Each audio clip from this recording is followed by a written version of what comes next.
दोस्तों, मेरा नाम पिंकी है और मैं उड़ीसा की रहने वाली हूँ। आज मैं आपको मेरे स्कूल टाइम में घटी एक खौफनाक घटना के बारे में बताना चाहती हूँ। मुझे गांव से स्कूल 3 किलोमीटर दूर पैदल ही चलकर जाना पड़ता था।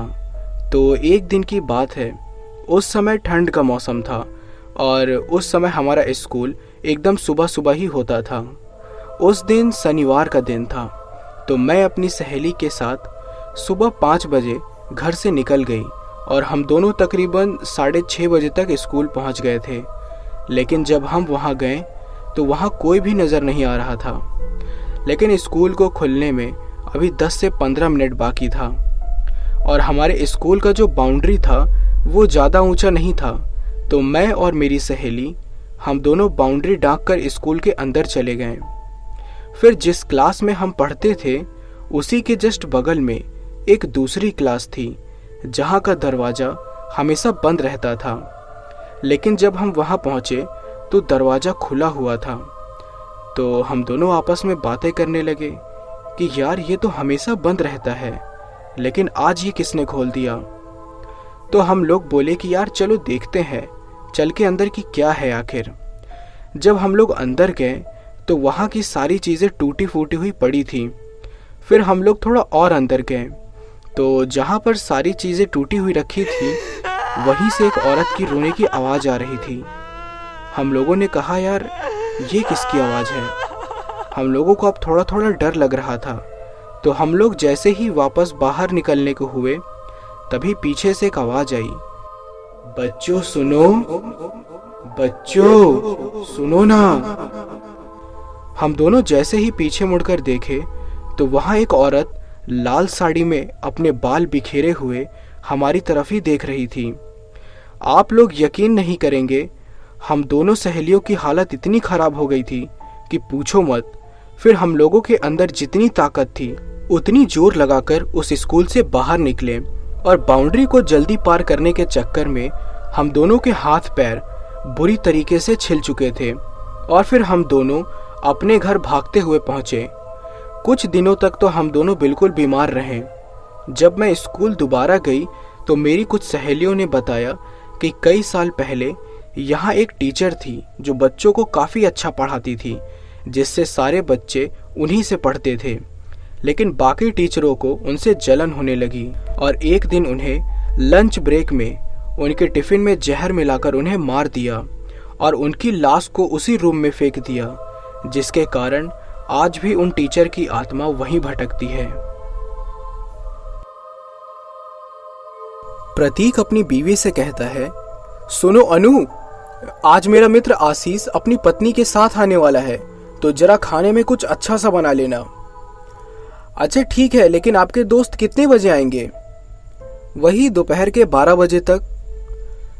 12 बजे बोलते ही प्रतीक का मन 5 साल पहले अतीत की उन डरावनी यादों को याद करने लगा जब उसे और आशीष को अपनी नौकरी के लिए साथ साथ इंटरव्यू देने दूसरे शहर ट्रेन से जाना था। तो आइए दोस्तों, हम और आप इस कहानी को अच्छे से समझने के लिए 5 साल पीछे की ओर चलते हैं। दोपहर 12 बजे इंटरव्यू समाप्त हुआ तो शाम 5 बजे वापसी की ट्रेन थी। मैं ऑफिस से बाहर निकलकर पास के रेस्टोरेंट की ओर कुछ खाने के लिए चल पड़ा। अभी थोड़ा ही आगे बढ़ा था कि पीछे से आवाज आई, प्रतीक, ओ प्रतीक। मैंने मुड़कर देखा तो मेरा दोस्त आशीष चला रहा था। मैं सड़क से हटकर किनारे उसका वेट करने लगा। थोड़ी देर में आशीष आ गया और हम दोनों चल पड़े रेस्टोरेंट की खोज में। साथ साथ चलते चलते आशीष ने कहा, यार कल तू मुझसे मिलने वाला था स्टेशन पर, लेकिन मैं तेरा इंतजार करता ही रह गया, लेकिन तू आया नहीं। नहीं आशीष, मैं तो ठीक 12 बजे पहुंचा था और ट्रेन बस चलने ही वाली थी, इसलिए मैं जल्दी से चढ़ गया और जब अपनी सीट पर पहुंचा तो देखा तू अपनी सीट पर था ही नहीं। पूरे रास्ते में बस यही सोचता रह गया कि यार कहीं तेरा इंटरव्यू न छूट जाए, पर भगवान का शुक्र है कि तू समय पर पहुंच गया। वैसे फिर तू आया कैसे? यार ये बात तो मुझे तुझसे पूछनी चाहिए कि तू किस ट्रेन से आया, क्योंकि 12 बजे वाली ट्रेन तो 1.5 घंटे लेट थी और मैं उसी से आया हूँ। मैंने पहले ही घर में ऑनलाइन चेक किया था तो ट्रेन लेट थी, इसलिए देर से घर से निकला था और तुझे फोन भी लगाया था पर तेरा फोन ही स्विच ऑफ था। प्रतीक ने जल्दी से अपना फोन निकाला और उसमें कई मिस कॉल्स पापा और आशीष की पड़ी थी, लेकिन उसे एक बार भी फोन की बेल आखिर सुनाई क्यों नहीं दी। वह सोचने लगा कि घर से तो वह जल्दी निकला था, लेकिन ट्रैफिक में फंसने के कारण बिल्कुल ट्रेन छूटने के टाइम पर स्टेशन पहुंचा और जल्दी से ट्रेन में चढ़ गया। सेकंड एसी में वैसे भी शांति थी, फिर आधी रात का समय था और सब चादर ओढ़े सो रहे थे। उसने भी अपना सामान ठीक किया और कंबल ओढ़कर लेट गया। उसकी और आशीष की सीट आमने सामने थी, लेकिन एक बात अजीब थी कि उस कोच में जब वह सवेरे वॉशरूम जाने के लिए उठा तो देखा कि सारे यात्री ऊपर की सीटों पर थे और नीचे की सब सीट खाली थी और 6 बजे स्टेशन पर उतरने वाला भी वह अकेला यात्री था। स्टेशन भी छोटा था, इसलिए उसने ज़्यादा ध्यान नहीं दिया। वेटिंग रूम में फ्रेश होकर इंटरव्यू के लिए तैयार होकर चला आया। अरे क्या सोच रहा है, बताया नहीं, तू कैसे आया कल? अरे क्या बताऊं यार, आया तो 12 बजे वाली ट्रेन से ही था। अब वह कौन सी ट्रेन थी या तो स्टेशन पर जाकर ही पता चलेगा, क्योंकि मैं तो उसे अपनी वाली ट्रेन ही समझकर बैठ गया। और फिर टीटी भी एक बार आया था, उसने भी टिकट चेक करते समय कुछ नहीं कहा। ये कहकर आशीष चुप हो गया। खाना खाने के बाद दोनों टाइम पास करने के लिए मूवी देखने चले गए। शाम 5 बजे की ट्रेन थी और 4 बजे दोनों फिर स्टेशन पहुंच गए। प्रतीक के दिमाग से ट्रेन वाली बात अभी तक नहीं निकली थी, इसलिए वह आशीष के साथ पूछताछ विभाग में चला गया ट्रेन का पता लगाने। हेलो सर, मुझे आपसे कुछ पूछना था कि यहाँ सुबह 6 बजे कौन सी ट्रेन आती है? आती तो उत्कल एक्सप्रेस है, पर आज वह लेट थी 1.5 घंटे। ये कहकर क्लर्क चुप हो गया। तो सर ये आप बता सकते हैं कि सुबह 6 बजे कौन सी ट्रेन आई थी यहाँ पर? अरे कोई ट्रेन नहीं आई थी मेरे भाई, बाहर लिस्ट लगी है, जाकर वहां चेक कर ले, क्लर्क ने झुंझला कर कहा। आशीष बाहर लगी लिस्ट को चेक कर रहा था, तभी वहां खड़े एक व्यक्ति ने कहा, 6 बजे आने वाली ट्रेन देख रहे हो बेटा? हाँ हाँ चाचा, मैं उसी ट्रेन से आया था, पर इस लिस्ट में तो उस ट्रेन के बारे में कहीं जिक्र ही नहीं है। हाँ बेटा, कुछ साल पहले मैं भी आया था उससे और आप ही की तरह मैं परेशान हुआ था। बाद में पता किया तो पता चला 10 साल पहले इसी तरह 12 बजे लालगंज एक्सप्रेस 12 बजे लालगंज से चली थी और यहाँ 6 बजे दुर्घटनाग्रस्त हो गई थी। सेकंड एसी के सारे लोग सोते सोते ही मारे गए थे। उस व्यक्ति की बात सुनकर आशीष को भयानक मौत जैसे सन्नाटे से भरा वह ट्रेन का वातावरण याद आने लगा और भरी सर्दी में उसके पसीने छूटने लगे। अरे ओ, कहाँ खो गए जी? आइए मेरी हेल्प करिए। अनु की आवाज़ सुनकर प्रतीक जैसे गहरी सोच से जागा और तुरंत अपने अतीत की गलियों से निकलकर वर्तमान में आ गया और अनु के पास जाकर काम करने में उसकी मदद करने लगा। दोस्तों, यह कहानी मुंबई के कांदीवली से लगी एक झोपड़पट्टी पोईसर में रहने वाले वॉचमैन मोहन से ताल्लुक रखती है, जो कांदीवली ईस्ट की आईसेल कंपनी में नाइट ड्यूटी करता था। दोस्तों, अब आप अपनी धड़कनों को संभालिए, क्योंकि अब समय है डरने का। आज अमावस की काली रात थी। रात के 8 बज रहे थे। मोहन की पत्नी श्यामली हाथ में टिफिन लटकाए हुए किचन से बाहर मोहन के पास आई। लो जी, अपना खाना संभालो, 8 बज रहे हैं। मैं तो यही कहूँ कि सेठ से आप कह के अपनी ड्यूटी दिन में करा लो। यूँ रात बिरात रोज रोज आना जाना हमें अच्छा नहीं लगता। अरे श्यामली, नई नई नौकरी है, अभी 2 महीने ही तो हुए हैं। अगर कहीं सेठ बिगड़ गया तो फिर दिक्कत आ जाएगी। अच्छा ठीक है, लेकिन आप एक बार सेठ से कहकर तो देखना। ठीक है, अच्छा कह के देखूंगा, लेकिन अभी नहीं, अब कल सुबह ही बात करूंगा। और अपना टिफिन संभाले मोहन चल पड़ा। वह कांदीवली रेलवे स्टेशन के एक लूप लाइन की पटरी पकड़े तेजी से अपनी कंपनी की तरफ बढ़ रहा था। उसके आगे एक और आदमी बीड़ी पीता हुआ तेज कदमों से चलता जा रहा था। रात सर्द थी, इसलिए मोहन को भी बीड़ी जलाने की चाह जगी। वह अपनी जेब से बीड़ी निकाला और माचिस के लिए जेब टटोलने लगा, मगर माचिस नहीं थी। तो वह सोचा क्यों ना आगे वाले व्यक्ति से माचिस मांगे। उसने 2-3 बार आवाज लगाई, अरे ओ भाई साहब सुनो तो, आपके पास माचिस है क्या? पर उधर से कोई जवाब ना पाकर वह उसे बहरा समझकर दौड़ने लगा ताकि वो उसे पकड़ ले, क्योंकि कोई नशा करने वाला व्यक्ति किसी दूसरे को नशा करते हुए देखता है तो उसकी भी नशे की चाह बढ़ जाती है। मोहन तेज डग मारते हुए इसके करीब पहुंचा और उसके कंधे को पकड़कर अपनी तरफ यह कहते हुए खींचा, अरे भाई साहब जरा सुनिए तो। पर यह क्या, इतना खौफनाक चेहरा। उस व्यक्ति का आधा चेहरा सड़ा हुआ था और उसकी लाल लाल आंखें अब मोहन को ही देख रही थी। अब मोहन को काटो तो खून नहीं। वह एक झटके से उसके कंधे से अपना हाथ खींच लेता है, मगर वो बदरूह उसे नहीं छोड़ती और वो बदरूह बोलती है, तूने मुझे छूने की गलती की है। मैं जानता हूं कि तू अपने गांव में पहले कुश्ती लड़ता था। आज या तो तू मुझे कुश्ती में हरा या मैं तुझे हराकर अपनी दुनिया में ले जाऊंगा। बोल, मंजूर है तुझे या मैं तुझे मारकर अपनी दुनिया में ले जाऊं? नहीं नहीं, तू ऐसा कुछ भी नहीं करेगा। मैं तुझसे कुश्ती लड़ने के लिए तैयार हूं। और अब शुरू हो गई दोनों में कुश्ती। जब मोहन पूरी ताकत लगाकर पटकने के लिए उसे उठाता तो वह बदरूह हवा हो जाती और छल से मोहन को नीचे गिराकर मार डालने की कोशिश करती। मगर मोहन भी कम पैतरेबाज नहीं था। मगर कहाँ वो आत्मा और कहाँ इधर मोहन इंसान। अब मोहन थक चुका था और अब वह बदरूह उसे मार ही डालती कि तभी हाथ में लालटेन लिए एक रेलवे कर्मी सिग्नल ठीक करने उसी पटरी के पास आता दिखाई दिया। तभी बदरूह बोली, आज तेरी किस्मत अच्छी है, अगर ये आदमी नहीं आता तो आज मैं तुझे मार ही डालता। इतना कहकर वो एक काले धुएं में तब्दील होकर गायब हो जाता है।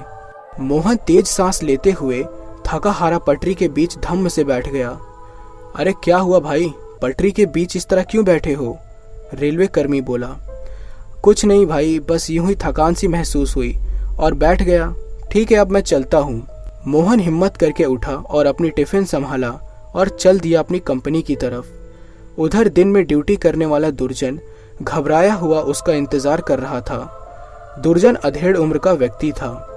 तभी लड़खड़ाते हुए कदम से मोहन कंपनी के बाहरी गेट पर पहुंचा। उसकी ये हालत देखकर दुर्जन चाचा दौड़ पड़े और उसे संभाला और बोला, क्या हुआ बच्चा, तू इतना डरा और सहमा हुआ क्यों है? अरे चाचा कुछ नहीं, बस यूं ही। नहीं नहीं, कुछ तो बात है बच्चा, दुर्जन चाचा बोले। और तब जाकर अपनी आप बीती मोहन ने दुर्जन चाचा को सुना ही दी। दुर्जन चाचा बोले, ओहो, रेलवे ट्रैक के नीचे से बहने वाली गटर की बदरू है वो। ऊपर वाले का शुक्र करो बच्चा कि तुम सही सलामत हो, वरना उसके पंजे में आने वाला आज तक जिंदा नहीं बचा। मैं भी कहाँ बचता चाचा, वो तो उसी समय हाथ में लालटेन लिए रेलवे कर्मी आ गया, वो भी सिग्नल देखने के लिए, वरना अब हम लड़ते लड़ते थक चुके थे और वह कर्मी नहीं आया होता तो समझो आज मैं यहाँ पे जिंदा नहीं होता।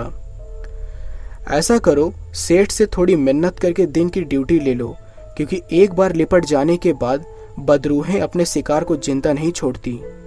इतना कहकर दुर्जन चाचा चले गए। दूसरी तरफ एक फकीर पोईसर की उस चौल में पहुंचा जिसमें मोहन की खोली थी। रात के 11 बज रहे थे। श्यामली फर्श के पोछे लगा रही थी। तभी फकीर ने कहा, इस दरवेश की झोली में कुछ डाल दे बेटी। रुकिए बाबा, अभी आई, श्यामली ने कहा। वह किचन में गई और दूध रोटियां लाई।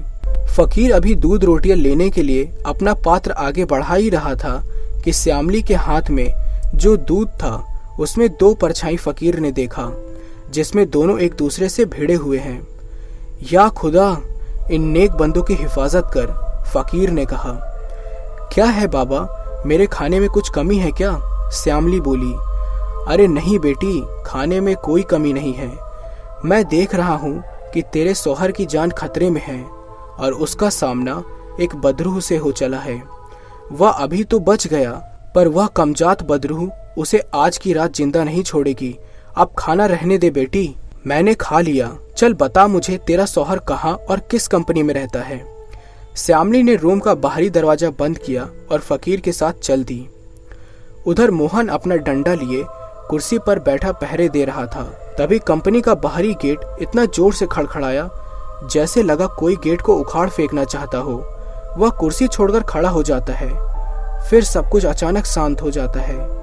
उसी समय बाहर फकीर और श्यामली आ धमकते हैं। तभी मोहन को लगता है कि भीतर बिना वर्कर्स के मोटर कैसे स्टार्ट हो सकती है। वह अपनी टॉर्च जलाए उधर को चल देता है और श्यामली उसे आवाज लगाना ही चाहती है, मगर फकीर उसे इशारा करके रोक देता है। नहीं बेटी, उसे जाने दो। मैं सोच रहा हूँ वो बदरू उससे भिड़े, वही सबसे अच्छा मौका होगा उस बदरू को खत्म करने के लिए। उधर मोहन अंधेरे से होता हुआ जैसे ही एक शटर उठाकर कंपनी के भीतर दाखिल होता है तो वो उसी बदरू को अपने सामने खड़ा हुआ देखता है। तभी वो बदरू बोलती है, आज तुझे मारकर मैं अपनी दुनिया में ले जाऊंगा। अगर वह कमबख्त रेलवे कर्मचारी वहां उस समय नहीं आया होता तो तुझे मैं कब का अपनी दुनिया में ले गया होता। और इतना कहकर वह बदरू फिर मोहन से भिड़ जाती है। दोनों तरफ से जबरदस्त पटका पटकी का खेल चल रहा था। मोहन था तो बेचारा इंसान ही, कब तक सांप और छछूंदर का खेल चलता। आखिर आत्मा भारी पड़ी, वह मोहन को नीचे गिरा देती है और जैसे ही अपने लंबे लंबे दांत मोहन की गर्दन में चुभाने वाली होती है तभी वह श्यामली के साथ फकीर आ धमकता है और वो फकीर दहाड़ उठता है। ठहर जाए कमजात बदरू, आज मैं तुझे फना करके ही दम लूंगा। वह बदरू मोहन को छोड़कर अब फकीर पर झपटती है। जैसे ही फकीर अपनी मुट्ठी में कुछ लिए हुए उर्दू में मंत्र बुदबुदाता है और अपनी तरफ बढ़ते हुए उस बदरू पर फेंक देता है, तभी उस बदरू आत्मा की एक दर्द भरी चीख सुनाई देती है और वो बदरू जलकर हवा में ही गायब हो जाती है। अब फकीर मुस्कुरा रहा था और आसमान की तरफ आंखें गड़ाए हुए था। सुनो जी, अब नाइट ड्यूटी कभी नहीं करना, श्यामली बोली। अरे बेटी, अब अनहोनी तो टल गई है और वो बदरू भी हमेशा हमेशा के लिए रुखसत हो गई है, फिर डर कैसा नाइट ड्यूटी करने में, फकीर ने कहा। श्यामली और मोहन मुस्कुराते हुए फकीर के चरणों में गिर पड़े थे। अल्लाह तुम दोनों को हर बला से दूर रखे, यही दुआ है मेरी, फकीर ने उनके सर पर हाथ फेरते हुए कहा और फिर वो फकीर चलता बना।